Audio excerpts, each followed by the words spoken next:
Types of communication.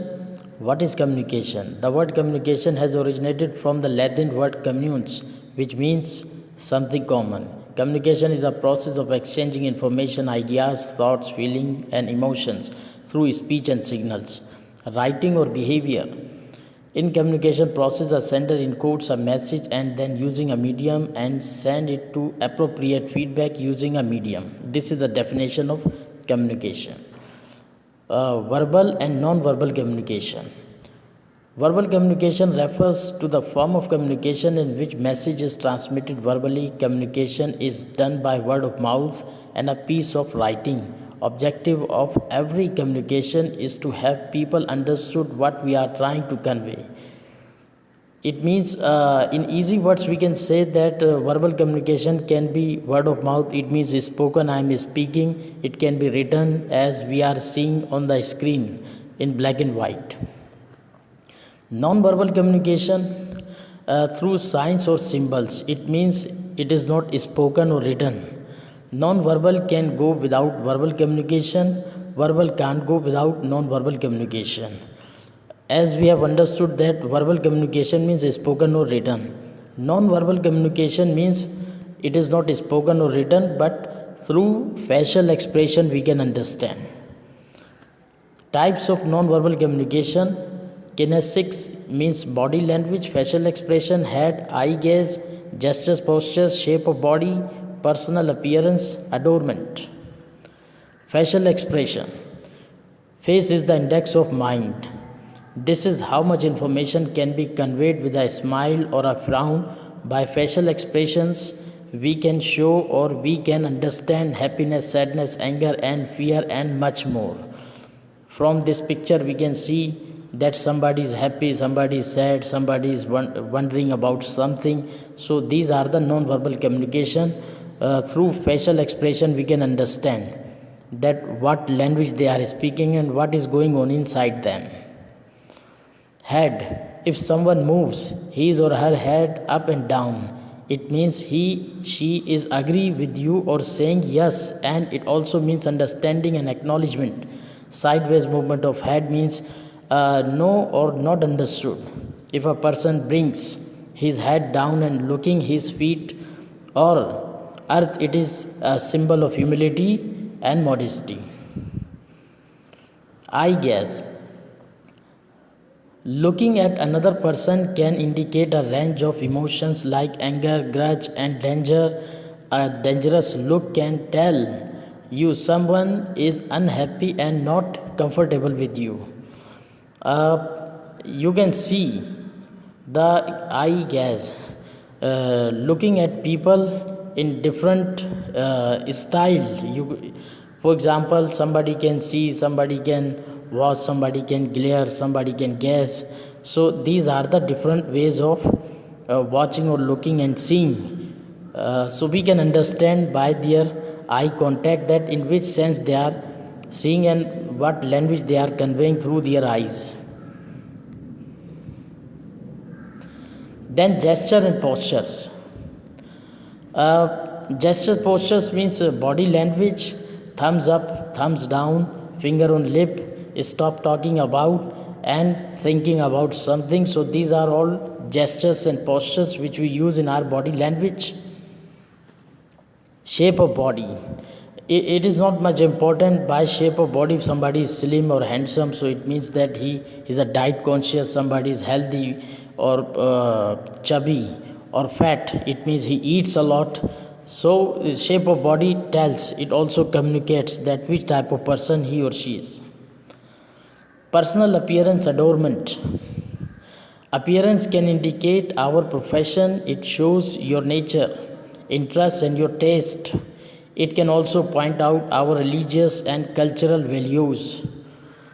Suppose if somebody is wearing white coat, or so you can easily recognize he or she is a doctor or a nurse, or he's a laborer, somebody is a laborer, somebody is a teacher, somebody who has a different hairstyle, keeping guitar on his hand, so it means he's a rock star. So we can recognize people's beliefs, their faiths that they are religious or they are liberal or which profession they belong to. So these personal appearance informs and communicate us that which type of person you are. Haptics, it means touch language. Touch language means there are some pictures. A lady is encouraging another lady, another sportsman is encouraging another sportsman, adornment or love, affection, and excitement, and somebody is playing. So this is a touch language. It can indicate that what's going on. Proxemics, space language. To communicate while keeping a distance is called proxemics.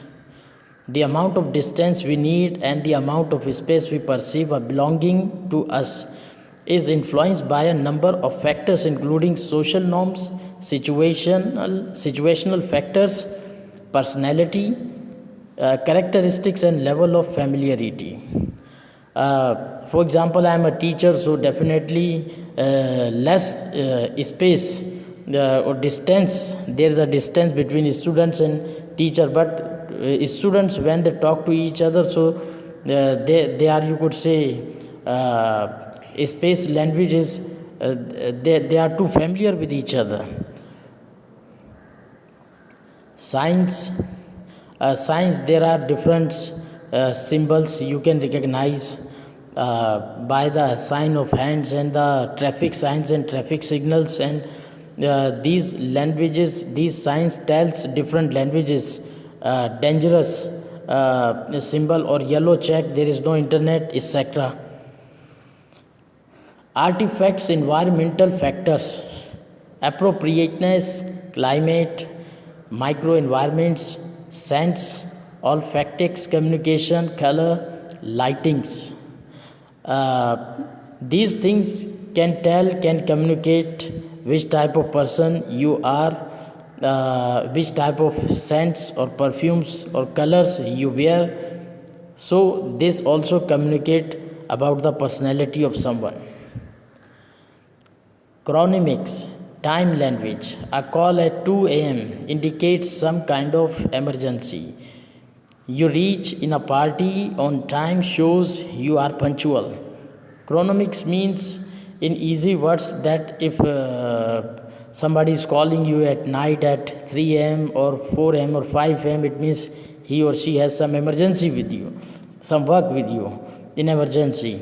And if you are following the time, it means you are a punctual. If you do not follow time, it means you are not a punctual person. It communicates. And then silence. Allowing silence in a conversation puts pressure on the other person. How it puts pressure in other persons? It can indicate hostility, indicate disagreement, indicate profoundness, such as horror, indicate respect, indicate contemplation, intentional rudeness, and creation of a listening space, indication of empathy.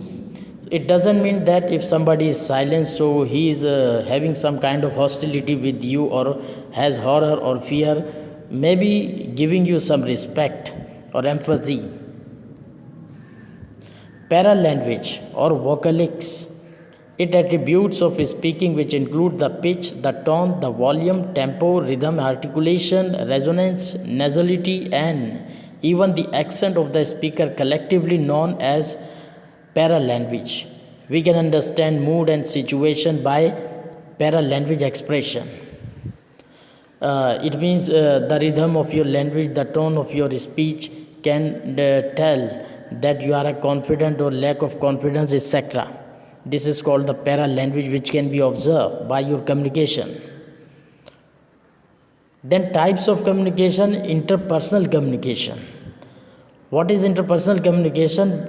Between two or more people are communicating with each other, it is called interpersonal communication. More than one, it can be two or three or in a group.